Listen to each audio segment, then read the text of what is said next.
Hello विद्यार्थियों, मैं doctor Sumer Singh Vairwa, सहायक आचार्य संस्कृत। मैं जो बीए पाठ प्रथम वर्ष के विद्यार्थी है उनके लिए जो नीति शतकम नामक ग्रंथ है उसकी व्याख्याओं का अध्ययन करा रहा था, और उन व्याख्याओं में जो आज का श्लोक है उस श्लोक का नाम है, देखिए, प्रारंभ्यते प्रारंभ्यते न खलु प्रारंभ्यते न खलु विघ्न भयेन निश्चयी। प्रारंभ्यते न खलु विघ्न भयेन निश्चयी। प्रारभ्य विघ्न विहिता विरमन्ति मध्या। प्रारभ्य विघ्न विहिता विरमन्ति मध्या। विघ्नैः पुने पुनरपि प्रतिहन्यमानाः। प्रारब्धम उत्तम जना न परित्यज्यन्ति। ये जो श्लोक है, इस श्लोक के अंतर्गत महाकवि भर्तृहरि ने इस श्लोक में 3 प्रकार के प्राणियों का वर्णन किया है कि जो इस पृथ्वी पर या इस संसार में जो मनुष्य निवास करते हैं वो 3 प्रकार के प्राणी माने गए हैं। पहला है अधम प्रकृति का प्राणी, दूसरा है मध्यम प्रकृति का प्राणी, और तीसरा जो माना गया है वो है उत्तम प्रकृति का प्राणी। अर्थात जो 3 श्रेणी मानी गई है, उन 3 श्रेणियों का वर्णन, अर्थात उन पुरुषों की किस प्रकार की कार्यशैली होती है, उस कार्यशैली का वर्णन महाकवि भर्तृहरि ने बहुत ही सुंदर चित्रण यहाँ पर इनका प्रस्तुत किया है। देखिए, निश्चयी विघ्न भयेन न प्रारंभ्यते खलु।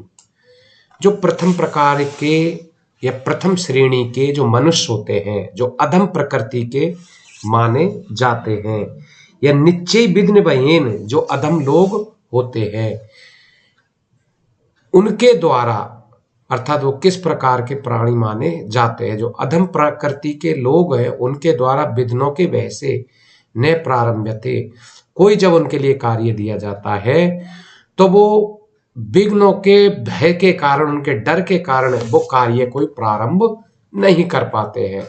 तो जो प्रथम श्रेणी के जो मनुष्य माने गए हैं वो अधम प्रकृति के प्राणी माने गए हैं, और जब उनके लिए कोई कार्य दिया जाता है तो उस कार्य को वो, अर्थात डर भय समझ करके ही प्रारंभ नहीं करते, वो वहीं पर रुक जाते हैं। मध्या प्रारंभ्य, और जो मध्यम श्रेणी के लोग होते हैं, मध्यम श्रेणी के जो मनुष्य होते हैं, वो लोग कार्य का प्रारंभ तो कर देते हैं, और विघ्न विहिता विरमन्ति, और विघ्नों से युक्त जैसे विघ्न आ जाते हैं वो उन कार्य को छोड़ देते हैं। जो द्वितीय प्रकार के प्राणी माने गए हैं उनके अंतर्गत ये बताया गया है कि जो द्वितीय श्रेणी के लोग होते हैं वो कार्य को प्रारंभ तो कर देते हैं, लेकिन जैसे ही विघ्न आते हैं तो विघ्न आने पर वो कार्य को छोड़ करके दूर हट जाते हैं। और तीसरे प्रकार के जो प्राणी माने गए हैं वो है उत्तम जनाः विघ्नैः, अर्थात उत्तम लोग विघ्नों के द्वारा पुनः पुनः प्रतिहन्यमाना अपि, अर्थात जो उत्तम श्रेणी के लोग होते हैं विघ्नैः, उनके द्वारा विघ्न कितने भी उनके सामने आए, बार बार उनके सामने अवरोध आए, लेकिन फिर भी वो प्रारब्ध न परित्यज्यन्ति, प्रारंभ किए हुए कार्य को कदापि नहीं छोड़ सकते। तो यहाँ पर महाकवि भर्तृहरि ने 3 प्रकार के जो मनुष्य होते हैं उनका बड़े बखूबी यहाँ पर उनका चित्रण किया है और बताया है। जो 3 प्रकार के मनुष्य होते हैं, अधम, मध्यम और उत्तम, उनकी प्रवृत्ति भी 3 प्रकार की मानी गई है। जो प्रथम प्रकार की प्रवृत्ति है, अधम प्रकृति के लोग होते हैं, वो विघ्नों के भय से कोई कार्य को प्रारंभ भी नहीं करते।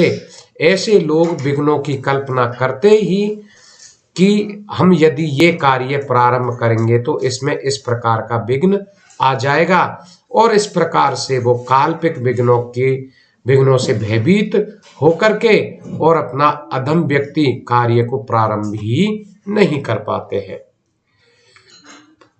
द्वितीय प्रकार के, द्वितीय श्रेणी के जो व्यक्ति होते हैं, मध्यम प्रकृति के लोग, वो किसी कार्य को बिना सोचे समझे, बिना विचार किए ही कार्य को प्रारंभ कर देते हैं। अर्थात वो ये नहीं सोचते कि भाई इस कार्य में क्या कठिनाई समस्या आएगी, उसको सोच करके वो प्रारंभ करें, लेकिन वो ऐसा नहीं सोचते, वो एक तरह से कार्य को प्रारंभ करते हैं।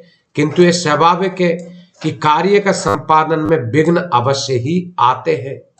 तो जैसे ही विघ्न आते हैं, मध्यम प्रकृति के लोग उस कार्य को वहीं पर छोड़ जाते हैं और घबराकर उस कार्य का वो परित्याग कर देते हैं। लेकिन जो तीसरे प्रकार के या उत्तम प्रकृति के लोग माने गए हैं, वे जब कार्य को प्रारंभ करते हैं और कार्य को प्रारंभ करके उनमें बड़े सोच समझ करके उस कार्य को प्रारंभ करते हैं और किए गए अपने कार्य को वो तब तक नहीं छोड़ते कि जब तक कि उन्हें सफलता नहीं मिल जाती, चाहे उनके कार्य के अंतर्गत कितनी ही विघ्न उत्पन्न क्यों न हो, कितनी ही समस्या क्यों न आए, कितनी कठिनाई क्यों नहीं आए, वो हर कठिनाई का सामना करके, हर कठिनाई को हल करके और वह जो कार्य अपने वो लेते हैं, उस कार्य को कंप्लीट किए बिना वो कदापि पीछे नहीं हटते। विघ्नों के द्वारा उनको बार बार प्रताड़ित किया जाता है, लेकिन वो कभी भी अपने कार्य को रास्ते में, बीच रास्ते में कदापि वो अधूरा नहीं छोड़ते, उनसे वो कदापि भयभीत भी नहीं होते। उत्तम प्रकृति के जो लोग होते हैं, उनका एकमात्र ही लक्ष्य माना जाता है और वो लक्ष्य होता है उनका कार्य सिद्धि। जब तक कार्य सिद्धि नहीं हो जाएगी, वो कदापि अपने मार्ग को नहीं छोड़ सकते। तो यहाँ पर जो कवि है उसने 3 प्रकार के प्राणियों का यहाँ पर वर्णन किया है, अधम प्रकृति के, मध्यम प्रकृति के, उत्तम श्रेणी के लोग का वर्णन यहाँ पर बखूबी प्रस्तुत किया है। निश्चित रूप से आपके समझ में आएगा। धन्यवाद।